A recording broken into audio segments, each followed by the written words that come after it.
वेंकैया नामक एक आदमी रहता था। वो बहुत गरीबी में जी रहा था। वो अपनी पत्नी और बेटे के साथ एक छोटे घर में रहता था। वेंकैया एक छोटे होटल में काम करता था। वेंकैया का मालिक रंगैया, जो हर रोज की कुली उसे देता था, वो वेंकैया को बिल्कुल काफी नहीं था। इसी कारण वो तीनों अच्छा खाना खाकर बहुत दिन हो गए थे। वेंकैया की पत्नी कमला भी जब भी उसको वक्त मिलता था, उस गांव के कुछ घरों में साफ सफाई करना, बर्तन साफ करना जैसे काम करती थी। लेकिन वो पैसे भी उनके लिए काफी नहीं थे। इस कारण पति पत्नी दोनों एक दिन घर में बैठकर ऐसे बात करते हैं, हाँ, जो भी पैसे कमा रहे हैं उसी दिन खत्म हो जा रहे हैं। ऐसे ही चलता रहा तो हम हमारे बच्चे को कैसे पढ़ाएंगे? मुझे कुछ समझ में नहीं आ रहा है जी। मुझे भी पता नहीं कमला कि हमारी जिंदगी कब बदलेगी, कि हम अपने खुद के घर में आराम से कब सोएंगे, वो दिन कब आएगा। वरना आप ऐसी छोटी मोटी काम नहीं, कुछ बड़ा देख लीजिए ना, ऐसा कुछ जो हमें ज्यादा पैसे दे। ये सुनकर वेंकैया, ठीक है कमला, कल सुबह जाकर मैं कोई दूसरा नया काम ढूंढूंगा, ऐसे कहता है। अगली सुबह वेंकैया उसके मालिक रंगैया के पास जाकर ऐसे कहता है, साहब, जो पैसे आप मुझे दे रहे हैं वो काफी नहीं है साहब, इसीलिए सोच रहा था कि नया काम ढूंढ लूंगा। अरे ये कैसी बात हुई वेंकैया? अभी अभी तो व्यापार अच्छा चल रहा है, अब अगर तुम छोड़ दोगे तो कैसे होगा? बात तो सही है साहब, लेकिन ठीक है, एक काम करो, हमारे होटल में लोगों को मछली की करी बहुत अच्छी लगती है ना, तुम्हें मछली पकड़ना तो वैसे भी आता है, तुम हर रोज होटल को मछलियाँ लाओ, ऐसे करके तुम्हें भी ज्यादा पैसे मिलेंगे और मेरा व्यापार भी बढ़ेगा। ठीक है साहब, मैं कल से ही मछलियाँ पकड़ के लेके आऊंगा। ये कहकर वो वहाँ से चले जाता है। अगले दिन वेंकैया मछलियाँ पकड़ने पास में मौजूद तालाब को जाता है और वहाँ कुछ मछलियाँ पकड़ता है। ऐसे वो उस दिन के पकड़े हुए मछलियाँ लेकर होटल जाकर उसके मालिक रंगैया को देता है। ताज़ी मछलियाँ लाने के लिए होटल का मालिक रंगैया वेंकैया को उसके रोज की कुली से कई गुना ज्यादा पैसे देता है। ये देख वेंकैया बहुत खुश होता है। ऐसे ही अगले दिन भी ज्यादा मछलियाँ पकड़कर वेंकैया रंगैया को देता है। उसी हिसाब से रंगैया भी ज्यादा पैसे देता है वेंकैया को। ऐसे ही कुछ दिन चलता रहा और वेंकैया को भी ज्यादा पैसे मिलने लगते हैं। ऐसे ही चलता रहा तो कुछ दिनों में हम एक घर भी खरीद पाएंगे और हमारे बच्चे को एक अच्छे स्कूल में पढ़ा सकते हैं। ये सोचकर पति पत्नी दोनों बहुत खुश होते हैं। ऐसे ही कुछ दिन बीत जाते हैं। एक दिन मछलियाँ पकड़कर होटल जाता है वेंकैया। वेंकैया, व्यापार ठीक नहीं चल रहा है, कल से मैं तुम्हारे पास मछलियाँ नहीं खरीद पाऊंगा और आज भी इतने सारे मछलियाँ मैं नहीं खरीद पाऊंगा, इसलिए थोड़े ही खरीदूंगा और उनके पैसे दे दूंगा। ये कहकर कुछ ही मछलियाँ लेकर उनके ही पैसे देता है रंगैया। उसके बाद बाकी मछलियों को हाथ में लेकर वेंकैया ऐसे सोचता है, अरे रे, अभी अभी तो मैंने सोचा कि पैसे हाथ में आ रहे हैं और ऐसे हो गया।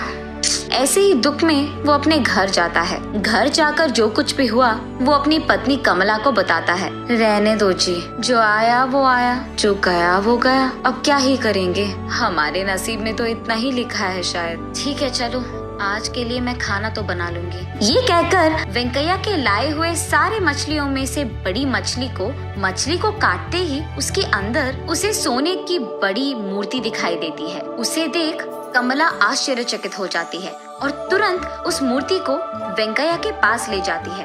उस मूर्ति को देख वेंकैया, अरे बाप रे, ये तो शुद्ध और स्वच्छ सोने से बना है, इसे बेचेंगे तो हमें बहुत पैसे मिलेंगे, ऐसे कहता है। हाँ जी, बात तो सही है, मुझे लगता है कि हमें नसीब इस रूप में आया है। वो कहते हैं ना कि भगवान जब एक दरवाजा बंद कर देता है तो दूसरी तरफ एक और खोल देता है, ऐसे कहती है। अरे हाँ हाँ, बिल्कुल ठीक कह रही हो कमला। अगले दिन उस सोने की मूर्ति को लेकर सोने की दुकान जाता है वेंकैया।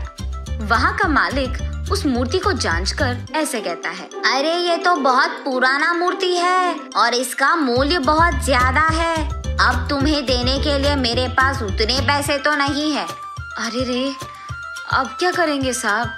लेकिन मैं तुम्हें थोड़े थोड़े करके पैसे दे सकता हूँ, एक ही बार में तो नहीं दे सकता। मंजूर है वेंकैया? ठीक है, वही करेंगे फिर। ये कहकर उस मूर्ति को बेचकर थोड़े पैसे घर ले जाता है वेंकैया। लिए उन पैसों से सबसे पहले वो एक होटल शुरू करता है और उस होटल में वो मछली की बिरयानी को बेचना शुरू करता है।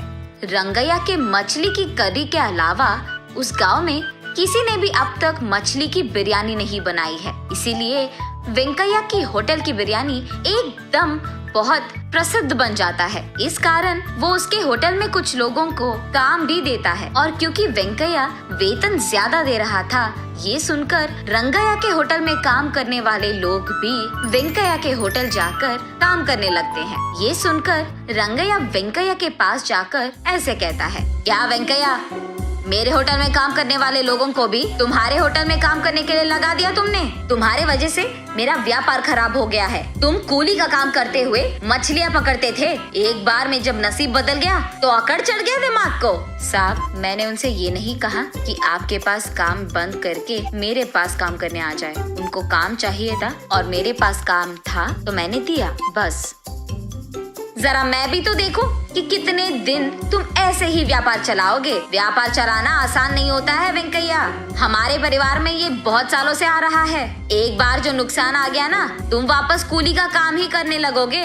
याद रखना। क्या कहीं लिखा है कि आप जैसे लोग ही व्यापार कर सकते हैं और हमारे जैसे नहीं? और वैसे भी मुझे कोई डर नहीं है साहब, अगर मेरा व्यापार नहीं चला तो मैं वापस कूली का काम कर ही लूंगा, लेकिन आप तो वो भी नहीं कर पाएंगे। आपका व्यापार वैसे भी ठीक तो नहीं चल रहा, तो जरा आप ही देख लो, कूली का काम करना है या कोई और। ऐसे आराम से रंगैया को जवाब दे देता है वेंकैया। ये सुनकर गुस्से में चुपचाप वहाँ से चले जाता है रंगैया। एक तरफ होटल चलाते हुए कमाकर, दूसरी तरफ उस सोने के दुकान के मालिक से पैसे लेता है वेंकैया। उन्हीं पैसों से उसके बेटे को एक अच्छे स्कूल में पढ़ाता है, एक अच्छा घर भी खरीदता है और उसकी बीवी को ढेर सारे गहने खरीदता है। ऐसे कुछ ही दिनों में वेंकैया काम के लिए ढूंढने के स्थान से काम देने के स्थान तक जाता है।